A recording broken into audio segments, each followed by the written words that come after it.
Hello, friends. Welcome to Science Talk. I'm your host, Jim Massa. Continuing discussing some of the highlights, lowlights, whatever, but some of the more salient points from the latest IPCC uh, reports.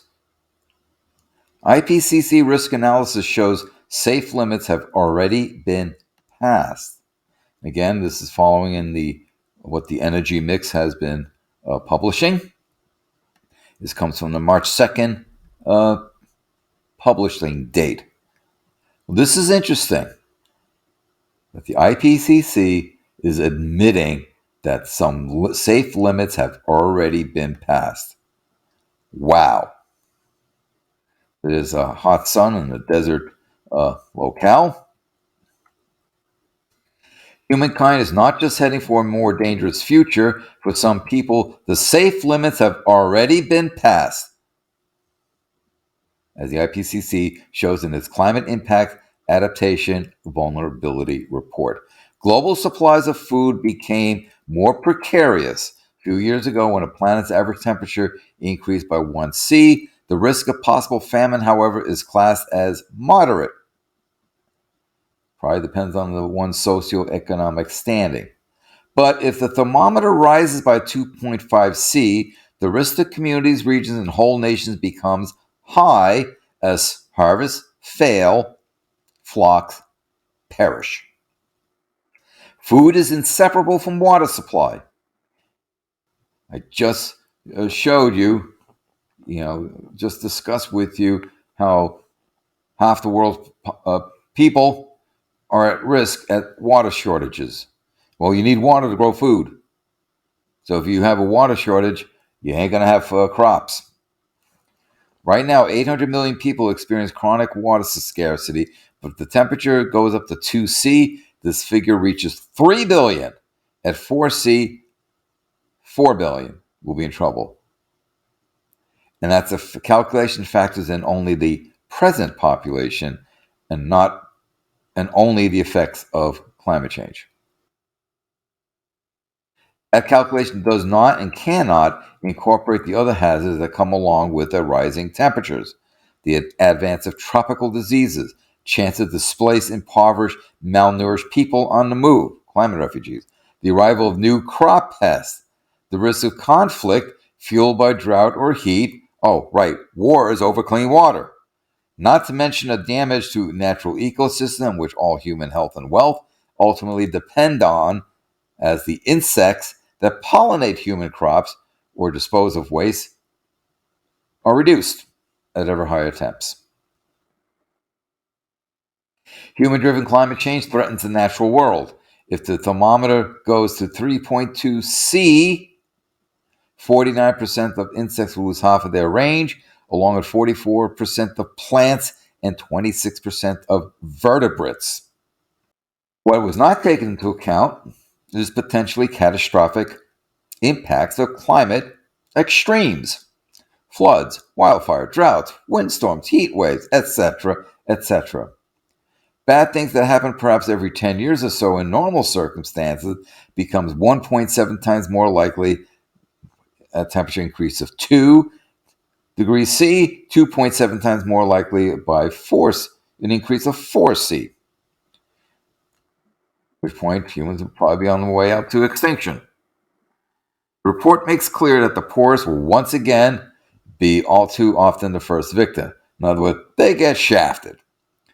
Climate change driven by higher average temperatures will increase the number of the undernourished by tens to hundreds of millions worldwide. Windstorms, floods, droughts, heat waves driven by the same rising temperatures will increase the risk of undernutrition on regional scales with ever higher food prices, ever more reduced income. How bad will things get depends not just on how hot the temperatures are, but how human societies respond. But in a high warming scenario involving high vulnerability, another 183 million people could become undernourished in low-income countries by 2050. One factor that makes this report different from its predecessors, because more evidence is available each passing year, and the IPCC authors have examined and evaluated carefully, scientists can now attribute this or that shift in the human condition directly to climate change driven by, burning of fossil fuels and the warming of the atmosphere, etc., that result in ever greater destruction of natural ecosystems, and they make these attributions with higher levels of confidence. In other words, before in the past, scientists would be reticent about saying, well, this is the result of climate change. Now they're just coming right out and saying, this is the result of climate change. So can the world adapt? Global adaptation is predominantly slow, incremental, with little evidence of transformative adaptation. There are limits to how much humans or living systems can adapt. While there is limited evidence to suggest these limits are being challenged to overcome, there have only been a few documented responses that are simultaneously widespread, rapid, and novel. The authors address already predictable hazards assessed with ever greater confidence. The numbers, for instance, increasingly at risk from sea level rise as the ice caps melt, thermal expansion, don't forget. Glaciers recede, oceans get warmer. It considers not just the threat to the coral reefs and the point at which they can no longer recover from bleaching episodes, but the risk to human communities at sea levels that might once have been kept safe by a healthy reef, mangrove forest, or salt marsh. They can no longer hold back the sea. They can no longer provide a buffer zone, a filtration system. It puts the communities behind those at risk. The transition for high risk, the authors point out, happens at a temperature rise worldwide of 0.9 C with an upper bound of the present day level that we have at 1.2 C. Actually higher. The general picture is one of annual or more frequent occurrences of severe extremes with widespread impact and of multiple extremes meeting the criteria for the severe and widespread nature of risk that is required for classification at a high level of risk. That's also reflecting the consensus of what the scientists state.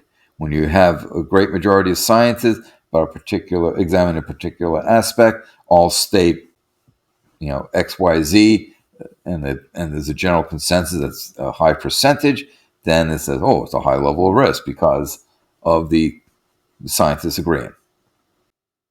For example, if the temperatures get 1.5 C higher above the long-term average for most of human history, 40% of all megacities will experience at least one day a year in which the urban thermometer passes a potentially lethal 40.6 C.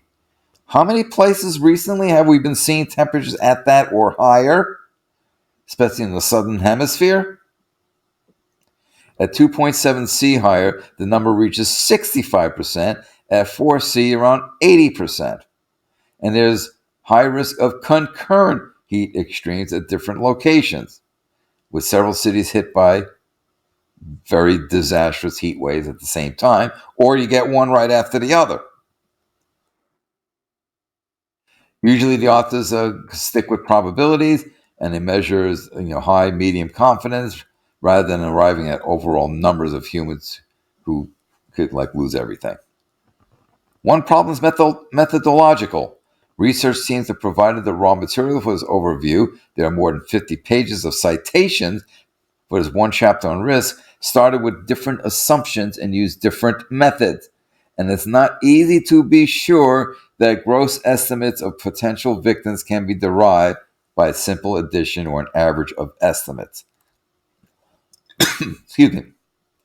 This is where you need to get a standardization of the methodology so that any comparison is meaningful, is valid, which is my argument of why the IPCC constantly moving the goalposts for the baseline assessment really, in my view, presents major problems and major problems in the validity of what they are reporting on and the conclusions they are arriving at.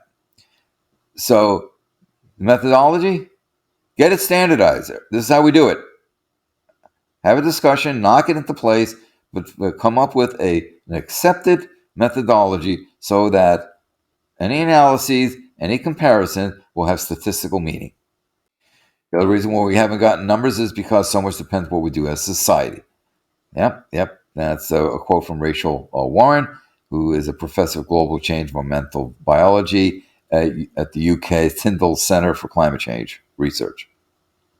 So I laid out for you what the factors that they're looking at. You have heard me discuss these, in many of my prior videos that I've done over the years. I bring you these reports as I get the updated data, new studies, etc. But when they say safe limits have already been passed, the IPCC is saying this, that should be a holy shit moment for all of us. Things are really bad. So, until next time. Hello, folks. This is Jim here with Science Talk, asking you to please subscribe to my channel and to inform others of my channel and of the work that I do. Please share to social media platforms that you use. Also, as a reminder, don't forget to click the bell so that you know when I load up more videos. Finally, I ask that you support the work that I do by becoming a patron at patreon.com. Details in the description box below. Thank you for your support.